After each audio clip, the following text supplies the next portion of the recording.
بسم اللہ الرحمن الرحیم۔ السلام علیکم۔ خدیجہ واچ چینل میں خوش آمدید۔ ناظرین، اسلام کے 3 مقدس ترین مقامات میں سے ایک مسجد اقصیٰ ہے۔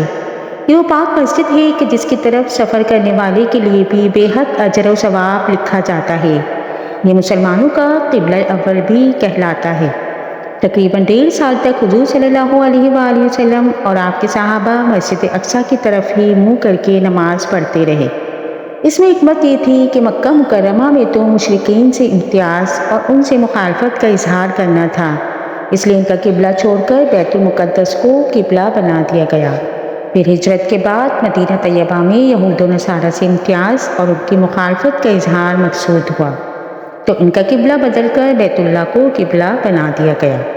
مسجد اقصیٰ کی تاریخ بہت دلچسپ و عجیب ہے۔ اس کی تعمیر ناقابل یقین واقعات سے بھری پڑی ہے۔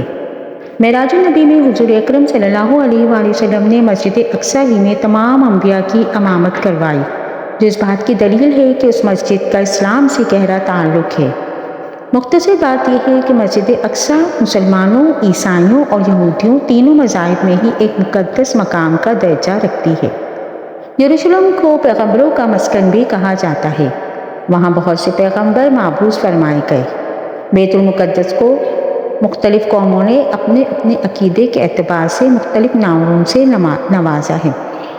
یہودی اور عیسائی آج بھی اسے یروشلم کہتے ہیں۔ یہ وہ عبرانی الفاظ یرو اور شلم کا مجموعہ ہے جس کے معنی امن کا ورثہ ہے، جو کنعانیوں کے صلح کے خدا شلم کی نسبت سے معروف۔ بیت المقدس سے مراد مبارک گھر یا ایسا گھر جس کے ذریعے سے گناہوں سے پاک ہوا جانا ہے۔ اقصیٰ عربی زبان کا لفظ ہے جس کے معنی بہت دور کے ہیں۔ قرآن مجید میں بیت المقدس یا یروشلم وغیرہ کا لفظ تو ذکر نہیں ہوا، البتہ اس کا تذکرہ ان الفاظ میں کیا گیا ہے۔ ہر ایک سے پاک و پاکیزہ ہے وہ پروردگار اپنے بندے کو راتوں رات مسجد حرام سے مسجد اقصیٰ تک لے گیا، جس کے اطراف کو ہم نے بابرکت بنایا ہے تاکہ ہم اسے اپنی بعض نشانیاں دکھلائیں۔ بے شک وہ پروردگار سب کچھ سننے والا اور سب کچھ دیکھنے والا ہے۔ مسجد اقصیٰ سے مراد بیت المقدس ہے۔ یہ ارض مقدس فلسطین کا علاقہ ہے۔ حضرت ابو ذر رضی اللہ تعالیٰ عنہ سے مروی ہے کہ میں نے رسول اکرم صلی اللہ علیہ وآلہ وسلم سے پوچھا کہ زمین میں سب سے پہلے کون سی مسجد بنائی گئی؟ تو نبی اکرم صلی اللہ علیہ وآلہ وسلم نے فرمایا مسجد حرام، بیت اللہ۔ تو میں نے کہا کہ اس کے بعد کون سی ہے؟ تو نبی صلی اللہ علیہ وآلہ وسلم فرمانے لگے مسجد اقصیٰ۔ میں نے سوال کیا کہ ان دونوں کے درمیان کتنا عرصہ ہے؟ تو نبی صلی اللہ علیہ وآلہ وسلم نے فرمایا کہ 40 سال۔ پھر جہاں بھی تمہیں نماز کا وقت آ جائے نماز پڑھ لو، کیونکہ اسی میں فضیلت ہے۔ احادیث کے مطابق اس مسجد میں ایک نماز 25,000 نمازوں اور بعض روایت کے مطابق 50,000 نمازوں کے برابر ہے۔ ایک روایت کے مطابق مسجد اقصیٰ کو سب سے پہلے خود حضرت آدم علیہ السلام نے تعمیر کیا تھا اور بعد میں حضرت ابراہیم علیہ السلام نے اسے دوبارہ تعمیر کروایا تھا۔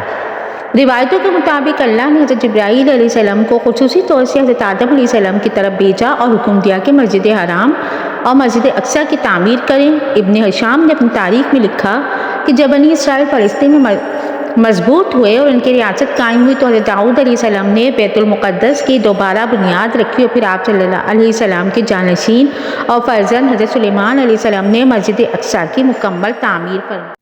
غرض یہ کہ تاریخی روایتوں سے پتہ چلتا ہے کہ بیت المقدس کو کئی مرحلوں کئی ادوار میں بار بار تعمیر کیا گیا، لیز اس کی تجدید کئی پیغمبروں نے کی۔ مسجد اقصیٰ کی مکمل تعمیر حضرت سلیمان علیہ السلام کے دور میں ہوئی، جس کی تائید نہ صرف اسلامی بلکہ اسرائیلی روایتوں سے بھی ملتی ہے۔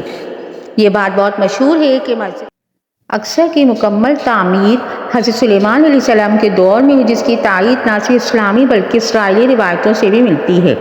یہ بات مشہور ہے کہ مسجد اقصیٰ کی پہلی تعمیر حضرت داؤد اور ان کے بیٹے حضرت سلیمان علیہ السلام نے کی، لیکن یہ بات غلط ہے کیونکہ ہم پہلے بھی حدیث بیان کر چکے ہیں کہ جس میں حضرت ابو ذر غفاری نے حضرت حضور اکرم صلی اللہ علیہ وآلہ وسلم سے پوچھا کہ بیت اللہ مسجد اقصیٰ کی تعمیر میں کتنے سال کا فرق ہے؟ تو حضور صلی اللہ علیہ وآلہ وسلم نے فرمایا کہ 40 سال کا۔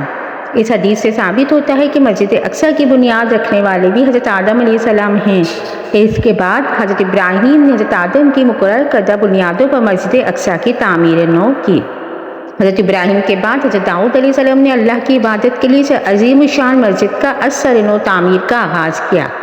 اسی تعمیر کو ہیکل سلیمانی کہا جاتا ہے، جسے حضرت سلیمان علیہ السلام نے اپنے والد کی وصیت کے مطابق نہایت اہتمام و شان سے مکمل کروایا، یہاں تک کہ اس کی تعمیر میں اتفاق و استحکام کے لیے جنات سے بھی خدمت لی۔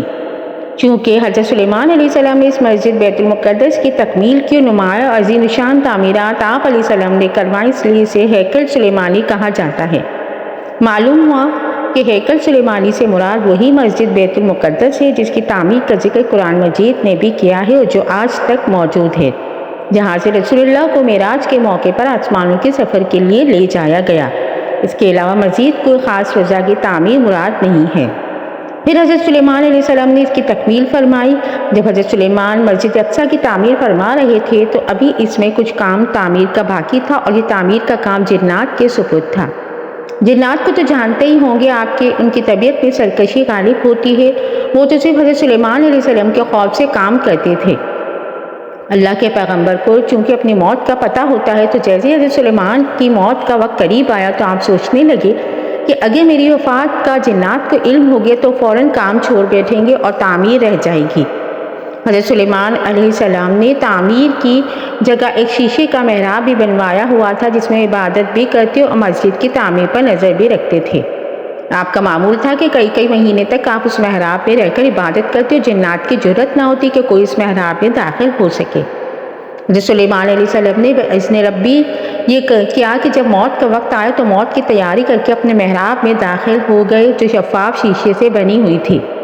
باہر سے اندر کی سب چیزیں نظر آتی تھی، اور اپنے معمول کے مطابق عبادت کے لیے اپنی چھڑی کا سہارا لے کر کھڑے ہو گئے کہ روح پرواز کرنے کے بعد بھی جسم اس عصا کے سہارے اپنی جگہ جمع رہے۔ سلیمان علیہ السلام کی روح وقت مقرر پر قبض کر لی گئی، مگر وہ اپنے اثر کے سہارے اپنی جگہ جمے ہوئے باہر سے ایسے نظر آتے تھے کہ عبادت میں مشغول ہیں۔ جنات کی مجال نہ تھی کہ پاس آ کر دیکھ سکتے۔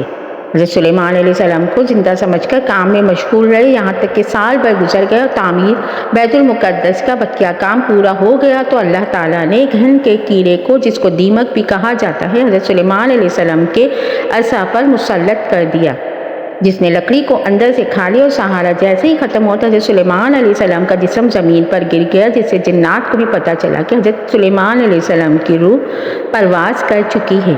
اس واقعے کو اللہ تعالیٰ نے سورہ سبا میں یوں بیان فرمایا: پھر جب ہم نے ان پر موت کا حکم بھیجا تو جنوں کو ان کی موت کا علم نہ ہوا، مگر زمین کی دیمک ان کا عصا کھاتی رہی، اور جب سلیمان علیہ السلام زمین پر آئے تو جنات پر وہ حقیقت کھل گئی۔ اگر وہ غیب جانتے تو اس خاری کے عذاب میں نہ ہوتے۔ دوستو، آج مسلمانوں کے لیے باعث شرم یہ بات ہے کہ ہماری وہ زمین جسے برکتوں کا خزانہ سمجھا جاتا ہے، مسلمانوں سے چھن چکی ہے۔ 1948 میں دوسری جنگ عظیم کے بعد اسرائیل کو فلسطین میں داخل کیا گیا، اور 1967 میں 6 روزہ جنگ میں اسرائیل نے عربوں کو شکست سے دوچار کرتے ہوئے یروشلم بیت المقدس پر بھی قبضہ کر لیا۔ اس کے بعد صورتحال یہاں تک آن پہنچی کہ 21 اگست 1969 کو ایک آسٹریلوی یہودی ڈینس مائیکل روہان نے قبلہ اول کو آگ لگا دی، جس سے مسجد اقصیٰ 3 گھنٹے تک آگ کی لپیٹ میں رہی اور جنوب مشرق جانب عین قبلے کی طرف کا بڑا حصہ گر پڑا۔ محراب میں موجود ممبر بھی نظر آتش ہو گیا۔ اس المناک واقعے کے بعد خواب غفلت میں ڈوبی ہوئی امت مسلمہ کی آنکھ ایک لمحے کے لیے بیدار ہوئی، اور سانحے کے تقریباً 1 ماہ بعد 25 ستمبر 1969 کو مراکش کے شہر آباد میں OIC کا قیام عمل میں لایا گیا۔ لیکن یہ ادارہ جو القدس کی آزادی اور امت مسلمہ کے اتحاد کی خاطر وجود میں آیا تھا، آج ایک دفتر میں سمٹ کر رہ گیا ہے۔ آج فلسطین کا مسئلہ عالمی اسلام کا مسئلہ ہی نظر نہیں آتا۔ آج بھی مسلمانوں کا قبلہ اول پکار کر مسلمانوں کی غیرت کو جھنجھوڑ رہا ہے۔ اگر میری ویڈیو پسند آئے تو اس کو لائک، شیئر، سبسکرائب کیجیے۔